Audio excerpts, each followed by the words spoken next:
उकळत्या उन्हात युवकाचा आगळा वेगळा उपक्रम, दुचाकीवर फिरती निशुल्क पाणपोई। चंद्रपूर येथील तापमान 46 अंशावर पोहोचलंय। रस्त्यावर चालणं कठीण झालेलं, घशाला कोरड पडलेली आणि अशा वेळी तुमच्या समोर एक दुचाकी येते, ज्यावर ठेवलेला थंडगार पाण्याचा कॅन तुमची तहान भागवतो। ही केवळ थंड पाण्याची शीतलता नाही, तर एका युवकाच्या सेवाभावानं भरलेली माणुसकीची गोष्ट आहे। सुनील तिवारी चंद्रपूर शहरातील एक संवेदनशील, उपक्रमशील युवक। उन्हाळ्यात चौकात उभ्या राहत असलेल्या निशुल्क पाणपोया आता दिशेनाशा झाल्याची खंत त्यांच्या मनात होती। माझ्यासाठी पाण्याची बाटली आहे, पण इतर तहानलेल्या लोकांचं काय, या विचारातून त्यांनी चक्क आपल्या दुचाकीवर फिरती पाणपोई तयार केली।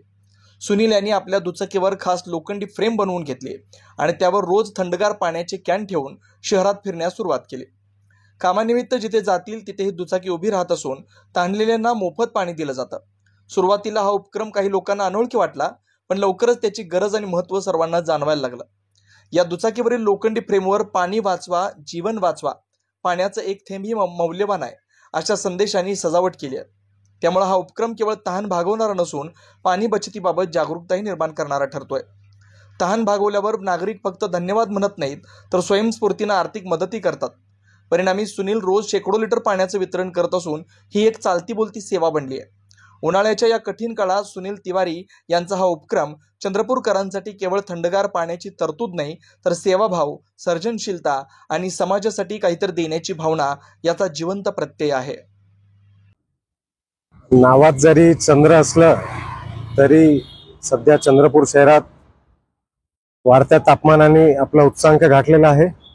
या शहरात सूर्य अक्षरशः आग उखडत असून पारा 46 डिग्री पर्यंत पोहोचलेला आहे आणि अशा प्रचंड उन्हात शहरातील नागरिकांसाठी आणि शहरात बाहेरून दाखल झालेल्या वाटसरूंसाठी पिण्याच्या पाण्याची सोय व्हावी, या दृष्टिकोनातून मी माझी ॲक्टिवा या दुचाकीवर मागील 10 वर्षापासून फिरती पाणपोई हा उपक्रम राबवित असून या उपक्रमाचा दिवसभरात जवळपास 500 ते 700 नागरिकांना लाभ होत आहे।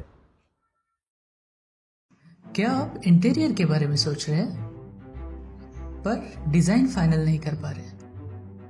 होम इंटीरियर या ऑफिस इंटीरियर, किसी भी डिजाइन आइडिया को रियलिटी में कैसे बदले, आज हम ये जानेंगे इंडस्ट्री एक्सपर्ट्स से। हमारी कंपनी जो है डिजाइन ब्यूरो, उसमें interior designing, renovation, architectural design, landscaping and renovation, furnitures, ये सारे जॉब्स हमारे यहाँ होते हैं और पिछले 20 साल से हम लोग इस फील्ड में हैं। और इसमें 2 से 3 कैटेगरी आप इसको डिवाइड कर सकते हैं, जिसमें कि हम रेसिडेंशियल बोलते हैं, कमर्शियल बोलते हैं और रिनोवेशंस बोल सकते हैं। बेसिकली क्लाइंट्स की नीड्स को अंडरस्टैंड करना, सो नीड बेस्ड एनालिसिस हमारे यहाँ होता है। सो क्लाइंट्स के लिए हम लोग परफेक्ट इसलिए हो जाते हैं, या हम उनके लिए दोबारा या किसी क्लाइंट्स के लिए हम चौथी बार काम कर रहे हैं, because of their confidence with us, कि वो हमारे ऊपर रिलाय करते हैं। हम लोग अमित को पहले से ही जानते थे, तो उनको हमने बुला के उनको जो स्ट्रक्चरल यहाँ पे ब्रिक्स वर्क चल रहा था तभी से उनको कांटेक्ट किया, उन्हीं को जगह दिखाई, उनको स्पेस डिजाइन करने के हिसाब से कांटेक्ट किया, उन्होंने डिजाइन बना के दिया काफी अच्छा। जो भी उसमें जो भी चेंजेस थे उनको वर्कआउट किया हमने। जब जो मटेरियल लेना था वो साथ में हमारे आए, सिलेक्शन के लिए आए, वो जो भी सारा सिलेक्शन उन्होंने काफी अच्छे से करवाया। जो भी उसके बाद में जो एक्सपेक्ट था उससे ज्यादा बेटर ऑफिस उन्होंने बनवाया। बजट अगर आपका लिमिटेड है तो लिमिटेड बजट में भी आप एक अच्छा इंटीरियर कर सकते हैं, ये हमारा विश्वास है। और हमारे क्लाइंट्स के लिए हम वही दे रहे हैं और उसी से हमारा क्लाइंटल बड़ा है। हर क्लाइंट की एक अलग स्टोरी होती है, उनका एक अलग रिक्वायरमेंट्स होता है। कई बार ये सारा मिस आउट हो जाता है, हम अपने डिजाइन उन पे लाते हैं, वो नहीं होना चाहिए। उनको क्या चाहिए वो हम डिलीवर कर सकते हैं, बस वो उनके बारे में हमको समझना पड़ेगा। तो हमारे इसमें हम एक ही बोलते हैं कि ड्रीम कम्स ट्रू। आप ड्रीम देख रहे हो, हम उनको फुलफिल करेंगे, वो हमारी रिस्पॉन्सिबिलिटी है।